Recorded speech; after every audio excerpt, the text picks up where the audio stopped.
Sean. Hey. Sean! I took your advice. It was very good advice. Sean. Look, I can see that you think you know me, but I don't know who you are. My name is Captain Coulter Stevens. You couldn't freaking me out.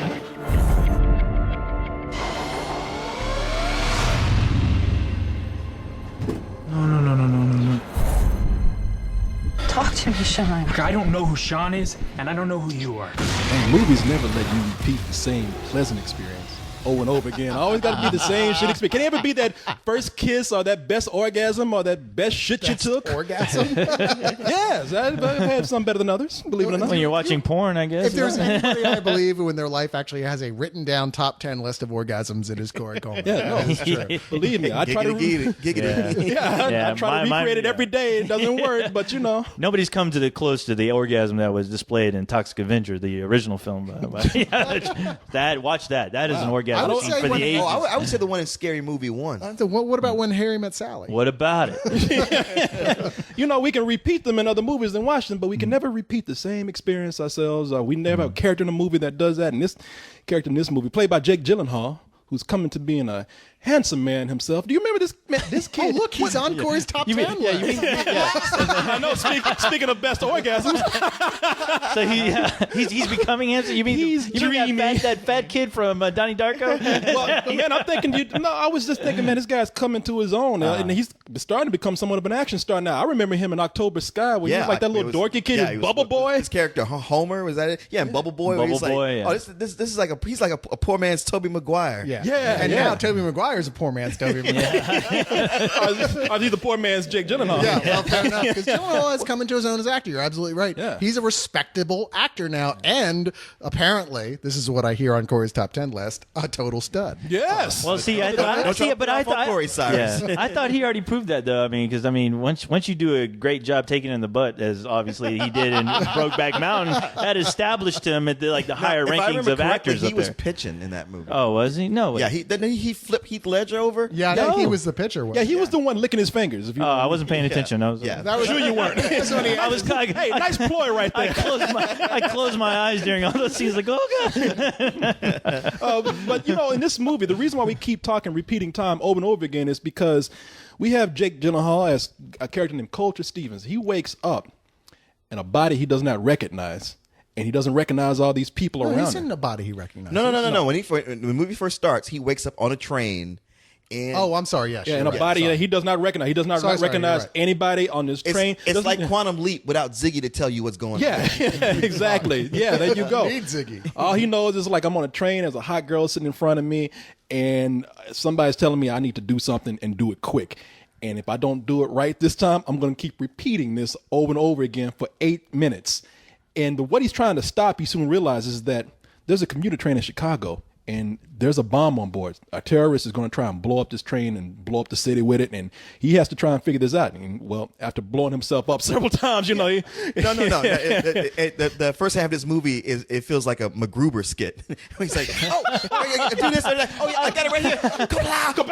All right, I'm gonna go see it. I love that movie. Jake Gyllenhaal! Jake Gyllenhaal. He's in between with a touch of brown sugar. In between each one of these moments, he finds himself in this weird, like, I don't know, like a spacecraft type of thing. Yeah, where he doesn't know where he is. He doesn't remember how he got there. And those are after the times when he blows up. He finds himself again somewhere else. It's like if you were playing a video game and you got killed and it starts back from your save point. Your save point is when you're like you are a pilot, but you wake up in a capsule. Like you can't tell if it's a cockpit or a capsule. Yeah. And if somebody on the video screen that talks to you, they have to like snap you out of it and say, okay, now this time I want you to start your mission over.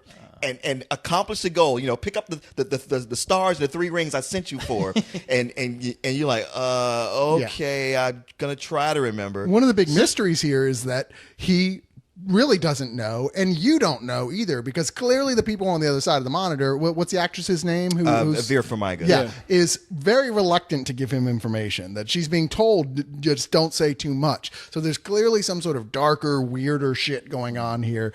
Things are even weirder than they appear on the outset of waking up in the middle of a capsule that lets you travel into another man's body for 8 minutes, which is pretty weird alone. I'm sorry. What are you telling me here?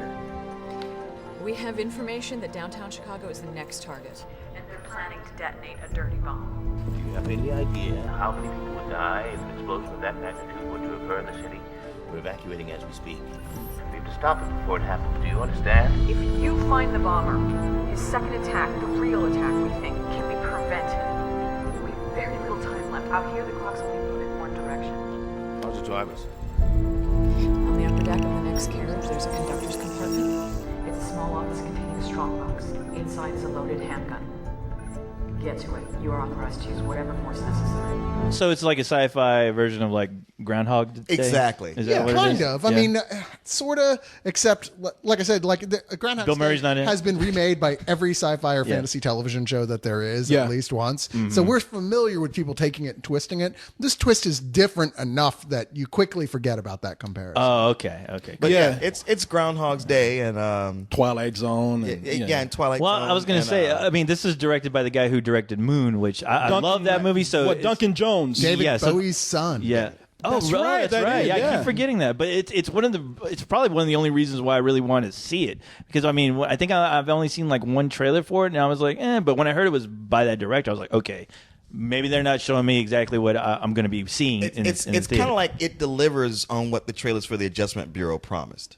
Yeah, and I have to say that this is something, when I saw it, it did deliver on something that the Adjustment Bureau didn't give me, which is, they're really like two different films. Adjustment Bureau is a romance, when you get right down to it, almost a romantic comedy. This is true science fiction. This is true, down to things like quantum physics, time travel.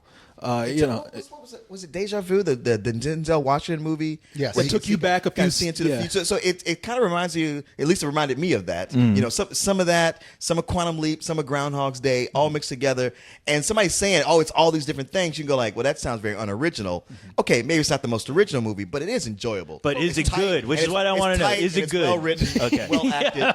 But what are you going to do? I mean, Yeah. there's been so many things redone in science fiction. I mean, we were just talking about the other day how James Cameron took Terminator from 2 Outer Limit episodes. Right. So, it's Yeah, like, I mean, there's so many. Yeah, I mean, I wouldn't call it unoriginal because it's taken from all these places. In fact, as a strict product in and of itself, it's pretty wildly original. I think people are going to be really surprised by the places that this goes. It takes some of the ideas it throws around. Right. I mean, you could, in that context, you could say Moon was just a ripoff of Silent Running. Well, it I mean, was. it wasn't. Though. Kidding. I mean, you know what I'm saying? It's like there's No, I know. There's only so many look, things. Look, it's not me saying it's unoriginal. I'm Right. saying somebody might Right. say, they come in like, well, yeah, I kind of seen this before. It's like, well, you've seen elements of it before for sure. Yeah. But it's things, it's whatever it's taken from good sources, and it all makes it its own thing. yeah. It's like that double mystery because Gyllenhaal genuinely wants to figure out where this bomb is, to do what they're saying and save these people, even though he has a hard time understanding that these people are already dead. There's nothing he can do about it. They keep telling him, look, they're dead. Don't worry about trying to save separate people or change the course of events. You can't change the course of events. It's a pocket universe each time it happens. You're not going to change anything, but you can change our future or the rest of the world if you get in there. you shut the fuck up and do what you Do what we tell you. So he generally wants to do that, but at the same time, he's also trying to solve the mystery surreptitiously of who he, how he got there, what happened to his military troop, his relationship with his father that he's had problems with, which is kind of a little subplot in there. And that's the wonderful thing about this film. It is a balance of several things going on in one film. Yeah, it's a science fiction film at one time, and it's a movie about time travel, but at the same time, it's almost like a film noir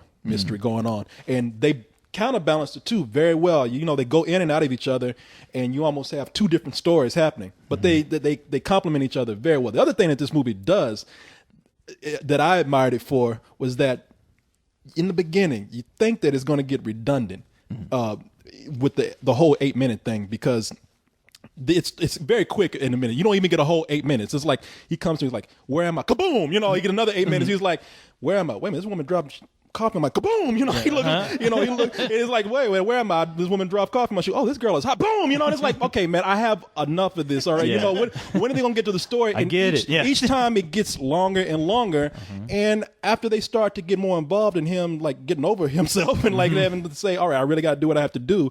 That's when it becomes interesting. And each scenario for every 8 minutes that he does changes enough to where it keeps you wondering where it's going to go. Oh, wow. So Yeah, it's playing a video game without the instructions. Where every time you die, you don't forget what happened before. So you know, like, okay, don't open this door. Yeah. Wait and kill this character later. Hide. Let this guy walk by. So you didn't think it was interesting before that? Because I liked the funny stuff it was doing with the characters. Because I thought most of the comedy that's in the film is in that first 20 minutes or so. I suppose when so. he's totally baffled, doesn't know what's happening, when he's just kind of fucking with people. Yeah, you know? that he is doesn't funny. realize that this is like on a time crunch in the real world. Well, he's got the dilemma of like, okay, who am I?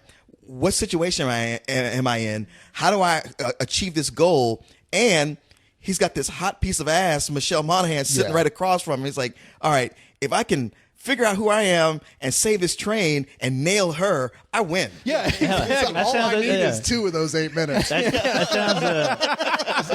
sounds like my Vegas trip, except without the hot girl.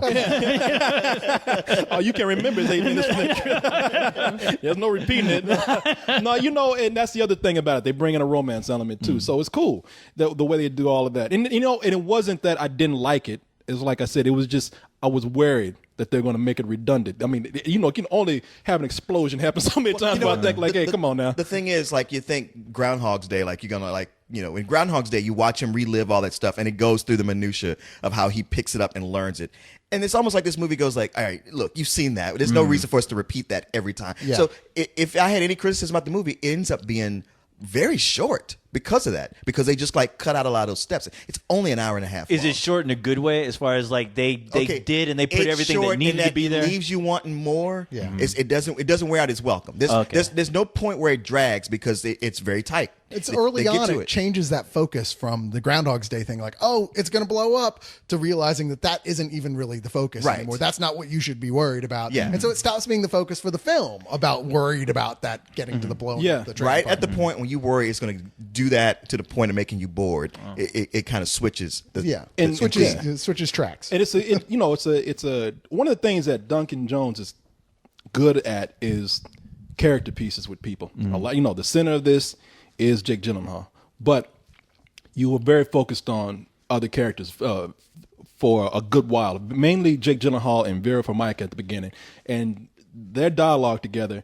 It's not only are they good together, being in 2 different locations, but I mean their dialogue is well enough to where it's leaking information as they talk, and they're good enough actors to carry that, and they really do seep enough information where you're like, man, I want to know what's going to happen here, because of their exchange with each other. And Michelle, what's her name? Monaghan. She's a great supporting character. She's, I like to describe her as spunky. I like her a lot. And she is in this movie too. Covered with my spunk. Hey, now wait a minute. You leave her alone. How dare you, man? Come on, That's a lady. This is a family show. To me. Take it back. Spunky Brewster. What the hell, man? You knew he was going to dive in something. Only a handful of people are going to understand that reference. She's a lady. There's what That's why I get done first. And then she's nothing. But there's other characters in here. We got that I Jeffrey don't- Wright, who I haven't seen in a while, and he comes in as the boss over this. And I think he's still stuck in the 8-minute thing. It's like, you kind of don't know what to make of him, but the more it goes on, you're like, all right, I ain't gonna say he's evil, but this guy's a dick. He's a dick, and the more for me, the more Duncan Jones gets away from the characters that really lend themselves to the story the most, the weaker these characters become. Because Jeffrey Wright, maybe it's just I don't like this type of character, the smart guy who got smart because he was crippled. He's got polio or something, so he's walking up with the 2 fuck braces. Stephen Hawking. Fuck that guy. It's like in his you damn mentioned, wheelchair. Stephen Hawking, Mr. Glass. Yeah, I was gonna say, if Mr. Glass didn't become a supervillain, this is what he'd be doing. Yeah, wow. and plus Jeffrey Wright, sometimes he plays these characters in a way that I just don't like, because Jeffrey Wright has a way of playing, eccentric characters by making his dialogue have deep pauses like this. We can't tell you everything. Hey, when you got It's funny because he reminded me of 2 guys I know so much. I was like, this is a very realistic he must have had very little screen time, because he's like, fuck this, I'm gonna get the most out of this, You know what? so It people can kinda- know that I'm still acting. It kind of was like that because he's probably got the least amount of screen time of everybody there. He makes the most of it. Yeah, he makes the money. He says, I'm gonna take my time. Don't cut that camera off. Yeah, or maybe he was just Maybe he's just tired because he ain't built up enough strength to walk on those sticks. Yeah, right. But God damn, this is hard getting over here. What y'all want? He is a method actor, so maybe he had somebody break his ankle. The director went, he just made this 5-minute scene into a goddamn 20-minute fucking show. Hey man, we said you got polio, not asthma. Come on now, speed this up. And when they get away from that, I thought like all of the extras and really minor supporting characters on the train, I thought they were bad. Really? Yeah, I did. I thought they were bad. I mean, they're not in there enough to really ruin the movie or take away from it. In fact, they're gone, and by the time they even start to play a bigger role, the movie's done. But yeah, I did not like those characters at all. You know something I liked about Jake Gyllenhaal's character, the fact that him being a soldier, like if he had been a regular guy confronting people, it probably would have been more talking or just kind of like trying to reason with him. But being a soldier, when he's on a mission, he's got to find his bomb. When people smart off or don't give him stuff quick, he'll bust him in the jaw. Yeah, he will. Oh yeah. Yeah. To the point. Yeah. See, those characters were just kind of like the asshole types that are extremes in movies, like, hey, buddy, screw off. That kind of talk. Like, hey, man, leave him alone. It's just like, yeah. It's true. In real life, people kind of like, they're a little bit trepidatious because they're like, I might be dealing with a crazy person. Yeah, to be fair, he is acting like a crazy dick in their context of things. I'm just saying the way they delivered the dialogue. I didn't have a problem with that. I thought they were all fine. In fact, I thought some of them were genuinely funny. The comedian on the train, there's a whole sequence early on where he gets the comedian to, makes a bet that he'll stand up and entertain the whole train. That's actually kind of a touching, cool scene, and I thought it sold. It's touching and cool that he does it. I gotta say, I thought the comedian was funnier until he started doing his act. I was like, oh, no wonder he's not that good. Like, you want to tell what I'm jokes? I would have been the one asking, is there a bomb on this train? Besides this guy's jokes right here. Because I can't. You're looking for a bomb right here. I can't take this anymore right now, man.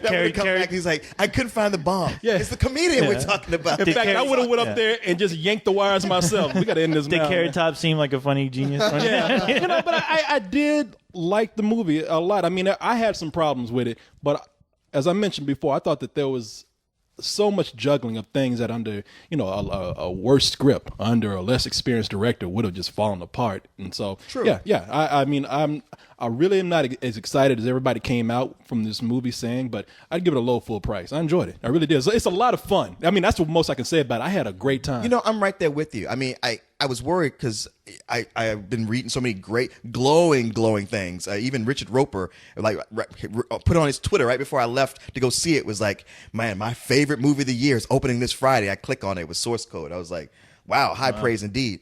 And it's a good movie. It's a lot of fun. It was just one of those movies where like, wow, that's solid and that's good. It's not good. It's not something like I wasn't blown away by it. No pun intended. Yeah. But at the same time, I was really happy to see it, and I know you and most people would enjoy it. Who, me? Yeah. Oh, okay. I give it a full price. Cool. It's funny. Like I actually give it a full price too, just a right in the middle full price, because I would give it a high full price because everything else about this movie I adore. I am one of those people who walked out saying, "Wow, that movie was incredible," but the score really bugged me. I thought it was overwrought. I thought it was just felt kind of amateurish. And as it turned out, it was a last minute type of thing. Originally, Clint Mansell, who is like one of my favorite composers, who does all Darren Aronofsky's films, like Requiem for a Dream, it was supposed to score it, and then it turned out he couldn't. I'm not the only person I've heard remark on that as well. It's like, is it just me, or does it seem like this is kind of irritatingly television-ish? Sure, Darren Aronofsky called him up and go, what the fuck you doing? Who you working with now? But it's a solid full price. I'm probably maybe one of the few people who would genuinely get irritated by it. But okay, well, you got me excited. This year's Inception. Okay, wow. Okay, now, did you just say that? Wait, coming from you, that means something else. I was there during that review, Leon. You can't fool me. I know. It's like that does nothing for me. Well, and you know what? There's certain elements of it that did make me think of Inception, but in a good way. Okay, I'm fucking excited now. Don't get too excited. But God damn it! I know you'll like it. Let me put it this way. Give me a little excited. I really did enjoy Inception. We haven't done a top 10 yet, but Inception is in my top 10. My complaint with Inception is that it went too many levels, into it to where I think it got convoluted. No, we need to go deeper. One more, just one more. And then watching something like Sucker Punch where they go into deep levels but don't make any goddamn sense. Yeah, they drowned you in that. Yeah, and this is a movie that goes in several levels too. Not like these other two movies do, but they go in several levels, several directions, and it balances itself out It doesn't very get well. crazy with it. Yeah, It's manageable the whole time. Okay, because I love Inception. I love it. It's certainly lower budget than either one of those. Yes. films. Yes. Oh, It's really? a very. I mean, it's very. It's a tight. low-budget movie. Only really maybe 3 shooting places. Yeah, in there's the only film, you know? yeah, exactly. But you know, On the 3 one thing locations. though is that I mean, Jake Gyllenhaal, he's one of those guys where when I saw him in Donnie Darko, I was like, okay, this is somebody to really watch. But it seems like every movie he's done, he's just kind of been there for me. He hasn't really shined since that film, and I was like, does he shine at all in this film, or is he just going to be like? This will be the one. I know because exactly. I'm like, is the idea going to take over as far as the idea of the film itself more than the character that he's I know playing? exactly what you're talking about, and I can't think of anything that he's been in where I was like, wow, that guy's really good, except for this. This is where he really shines. Jake Gyllenhaal. I almost feel like I should have said something because I'm so used to seeing Jake Gyllenhaal do well. I haven't. Since Bubble Boy, I haven't seen him do anything that was like bad or embarrassing. And here he has to like be a lot of people. He has to be confused at first. He has to be bewildered. He also has to be a romantic lead. He has to be an action hero. And again, with the many roles that the story has to take, he also has to take many roles as an actor, and he does very well. I mean, it's almost fun watching him have to discover what kind of person he has to be throughout the movie, as well as the unfolding of the story itself. A really great cool. story has a character who grows as the story goes on. And this character goes through a lot in the space of he this does. film as far as changing. And he pulls it off completely. He really makes you believe it while at the same time staying true to, his training as a military officer and that sort of thing. You never forget that he is, as Leon said earlier, the kind of guy who is not going to take any shit from anybody what's in the way of his mission. Yeah. All right, man. Well, hey, guys, I'm fucking in. I Go mean, check it out, man. I'm really- in. Yeah. You like it. I mean, I recommend this movie. Maybe I didn't like it as much as everybody else, but that doesn't mean I don't recommend it highly to people. If there's anything that I recommend, it's a story like this, especially after seeing so many weak ass scripts come out today. We complain about it. I mean, I feel like a shithead almost giving like any kind of complaints to this film. Wow. In the movie, do you have an infinite number of 8 minutes? I mean, they said that the only thing that was holding them back was they're trying to stop another attack in real life. That was a time limit. Yeah, that was the only They time wanted to stop limit. that new threat, and that's why they were speeding it up. Yeah, in fact- as you saw from the end, like. Don't tell me the end. Don't tell me the end, Leon. I'm just saying, Here we go. They could have kept it going for us. He's going to All find right, a because way. I'm already in, dude. I'm already in. What you guys have said, I'm so in this. I just want to know because he is sitting in front of me. I want to know if I had enough time to like touch Michelle Monaghan's breast about 20 times. Punch an old man, throw coffee in that guy's face I don't like. Just get away with shit. There'd have been that point. They'd been like, Corey, they're gonna set off another bomb if you don't hurry up and do this. I'm just You'd be like, hey, look. Yeah, man, look, but Corey, I got to get mine. Yeah, exactly. Does it have to be this 8 minutes? Can we pick from any 8 minutes ever with Like, anyone? speaking of in, Corey, you got to be in like Donnie Darko was in the Joker. I mean, you got to be in. You got to do this. You I'm got to just hurry saying, up. if I'm gonna blow up several times, I'm gonna make it worth it. For the time that I got. And I expected something like that from movies important as this one, Bubble Boy 2.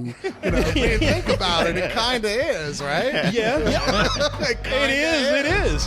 That Chicago be gone. That bomb would never get defused. I'm like, I'd be too busy feeling up Michelle Monaghan. yeah, it's like Corey, goddamn it! We've been informed there will be another attack in 6 hours. If you find the bomber, the next attack can be prevented. Concentrate on the passengers in your car. Look for ones who seem nervous. As always, you will have 8 minutes. 8 minutes, and then I blow up again. What would you do if you knew you had less than 8 minutes to live? I'd make those seconds count. I want to go back in. I'm going to save her. You can't. It doesn't work that way. Christina is dead. She doesn't have to be. You cannot alter this reality while inside the source code. I'm asking you to have the decency to let me try.